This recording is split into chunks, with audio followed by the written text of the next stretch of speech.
Welcome everyone to the 40th edition of Master Mike's Wrestling Paradise. I'm your host, Master Mike Ambrose. Made it to 40. It was a little late to make it to the 40th episode because last week I was down in Florida, South Florida to be exact, and I had a good time visiting family. My tan's it's still a little there. Kind of died out a bit, but you can see a little tan on my neck there, so. I was cooked before, I was like red. Beat red like on my neck and arms because I wore like a tank top in the thing, and like my shoulders got very red. So that's the way it goes. You gotta go to Florida if you want to get a good tan like that. You gotta go right down to Florida. I was in Jupiter and then went to Fort Lauderdale and around that area. Didn't hit South Beach, but hopefully in the future I'll do that. Let's see. Raw this past Monday started off with the Bloodline showing up. Roman Reigns and the Usos setting up a 6-man tag at WrestleMania Backlash with Drew McIntyre and RK Bro. And no titles unification. So, is saving that for another pay-per-view? I don't know. You got 3 stadium shows coming up starting in July. So, it could happen at one of those, whether it's Money in the Bank, SummerSlam, or the UK pay-per-view that's going to be taking place at the beginning of September. So, either way, we'll see what happens. I'm sooner than later. It'll happen way before September. Maybe before SummerSlam, probably.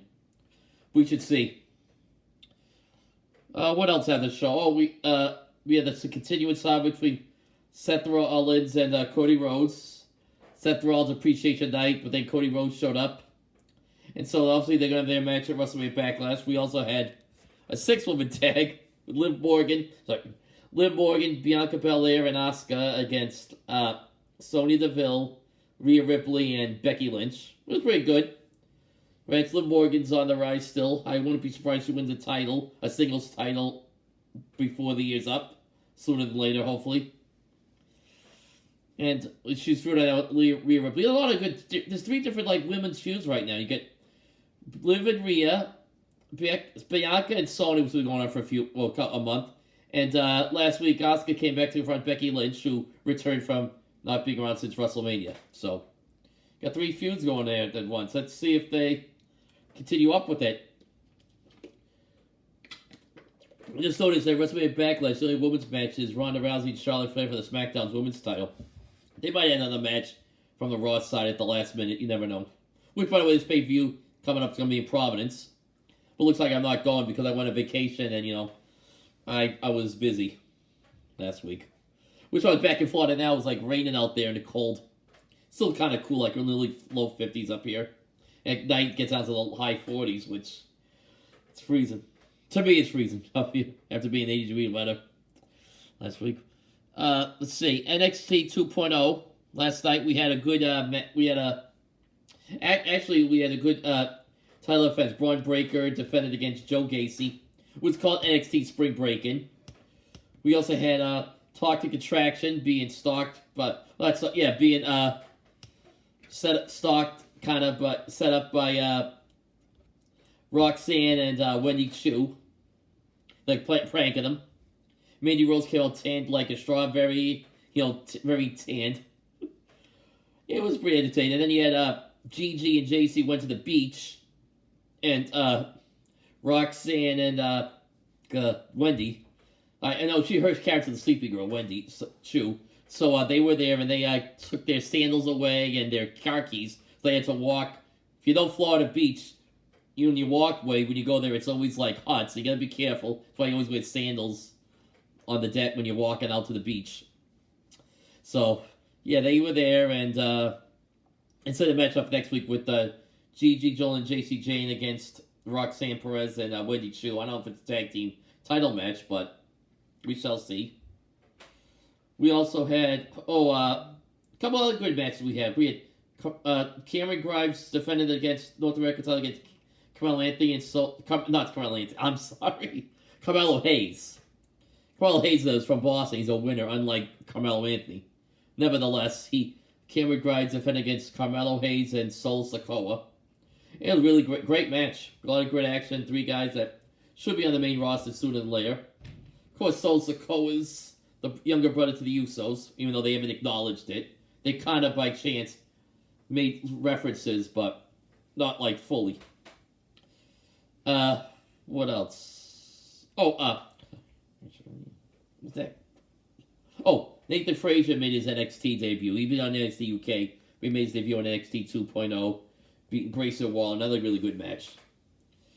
So, like I said, Braun Breaker defended won against Joe Gacy and defended the NXT title. Let's see. Oh, before that, Roderick Strong was on NXT, but he requested his release. And it's funny because last week when they had their release, they released Malcolm Bivens, who was made in the Diamond Mine. Now it looks like Roderick Strong is. It's just him, the Creed brothers, and Ivy Nile.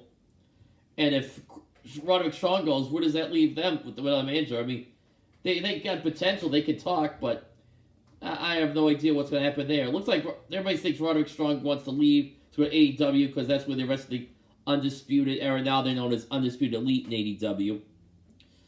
But I don't know. He's a good wrestler, but he's not much personality, Roderick Strong, and not the most large. He doesn't have that larger than life personality. Great wrestler, but lacks that other factor. Let's get on to some non-wrestling stock.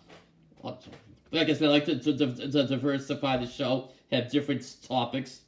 Bruins playoff site, game 2. They're in Carolina against the Hurricanes. Game should be starting in 45 minutes. And I think the Bruins must win, but it's a big win. They have to win today. It helps. They beat 1-1, headed back to Boston Friday night. So let's hope Bruins pull it out. Celtics won last night. They tied their series up against Milwaukee Bucks. So there's a lot of good playoff talk going on. Every night is playoffs except for tomorrow night. So that's fun. And you got the Red Sox, but they won, but I haven't really been paying attention lately. Let's see what... I got one more thing about AEW. One more thing. No disrespect to Bobby Fish. I know he's been a wrestler for years. Been in Ring of Honor. He was in NXT and had success. But why is he on TV more than someone like Anna Jay or House of Black? I think there's more potential with them. I think Anna Jay's got a lot of potential. She's a young talent. But once Ty Conti broke away from her and went with her Sammy Guevara, they kind of kicked in to Dark, teaming up with Ruby Soho. It's like AEW gets that weird pattern that way, but that's Tony Khan for you. He doesn't know what he's doing a lot of times. And I think Malachi Black should be in the main event scene. That guy, he has a larger than life presence about him. He's different than the other guys on the show. He has a different look, different style. I think Brody King's a good big man worker, and Buddy Matthews is good to work. But I think Malachi Black is like the star.